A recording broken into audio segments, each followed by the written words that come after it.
आज की कहानी है मायका और ससुराल। ससुराल में वो पहली सुबह आज भी याद है। कितना हड़बड़ा के उठी थी, ये सोचते हुए कि देर हो गई है और सब न जाने क्या सोचेंगे।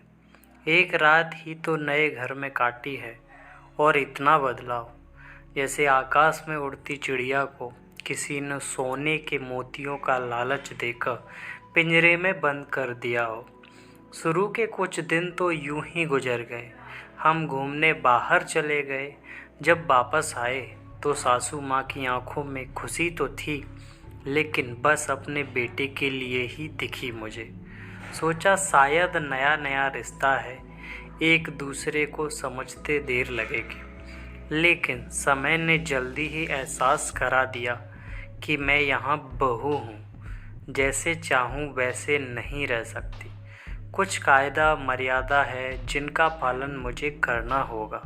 धीरे धीरे बात करना, धीरे से हंसना, सबके खाने के बाद खाना, ये सब आदतें जैसे अपने आप ही आ गई। घर में माँ से भी कभी कभी ही बात होती थी। धीरे धीरे पीहर की याद सताने लगी। ससुराल में पूछा तो कहाँ गया? अभी नहीं, कुछ दिन बाद।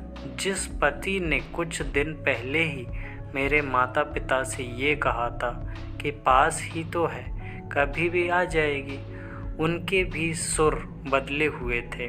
अब धीरे धीरे समझ आ रहा था कि शादी कोई खेल नहीं है। इसमें सिर्फ घर नहीं बदलता, बल्कि आपका पूरा जीवन ही बदल जाता है। आप कभी भी उठ के अपने पीहर नहीं जा सकते, यहाँ तक कि कभी याद आए तो आपके पीहर वाले भी बिन पूछे नहीं आ सकते। पीहर का वो अल्हड़पन, वो बेबाक हंसना, वो झूठे मुंह रसोई में कुछ भी छू लेना, जब मन चाहे तब उठना, सोना, नहाना, सब यादें ही रह जाती हैं। अब मुझे समझ आने लगा था कि क्यों विदाई के समय सब मुझे गले लगाकर रो रहे थे। असल में मुझसे दूर होने का एहसास तो उन्हें भी हो रहा था, लेकिन एक और बात थी जो उन्हें अंदर ही अंदर परेशान कर रही थी कि जिस सच से उन्होंने मुझे इतने साल दूर रखा, अब वो मेरे सामने आ ही जाएगा। पापा का ये झूठ कि उनकी बेटी नहीं बेटा हूँ, अब और दिन नहीं छुप पाएगा। उनकी सबसे बड़ी चिंता ये थी, अब उनका ये बेटा जिसे कभी बेटी होने का एहसास ही नहीं कराया था, जीवन के इतने बड़े सच को कैसे स्वीकार करेगा। माँ को चिंता थी कि उनकी बेटी ने कभी एक गिलास पानी का नहीं उठाया, तो इतने बड़े परिवार की जिम्मेदारी कैसे उठाएगी। सब इस विदाई और मेरे पराये होने का मर्म जानते थे, सिवाय मेरे। इसीलिए सब ऐसे रो रहे थे जैसे मैं डोली में नहीं, अर्थी में जा रही हूँ। आज मुझे समझ आया कि उनका रोना गलत नहीं था। हमारे समाज का नियम ही ये है, एक बार बेटी डोली में विदा हुई तो फिर वो बस मेहमान ही होती है घर की।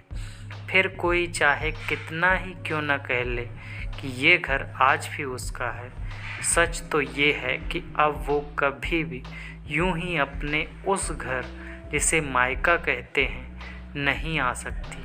हजारों समस्याओं और परेशानी आने पर भी उसी को हल करना है हंसते हुए, गम छुपाते हुए।